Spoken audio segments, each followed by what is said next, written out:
ఈరోజు భూమి మీద మనుషులుగా ఉన్న మనల్ని చూసి కూడా దేవుడు ప్రసవ వేదన పొందుతున్నాడు. ఎందుకు? దేవుడు కావలసిందేంటి?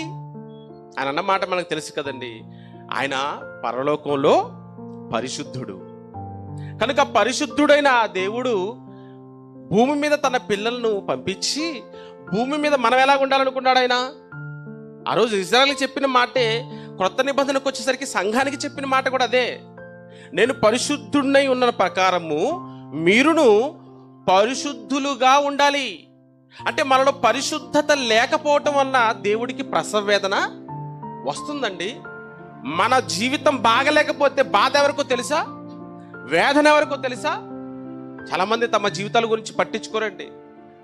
వారికి నచ్చినట్టుగా బ్రతికేస్తూ ఉంటారు. అయ్యో, మన గురించి ఆలోచించేవాడు, మన గురించి బాధపడేవాడు, మన కోసం వేదన చెందేవాడు ఒకడు ఉన్నాడని ఈ సమాజానికి ఎవరు చెప్తారు చెప్పండి?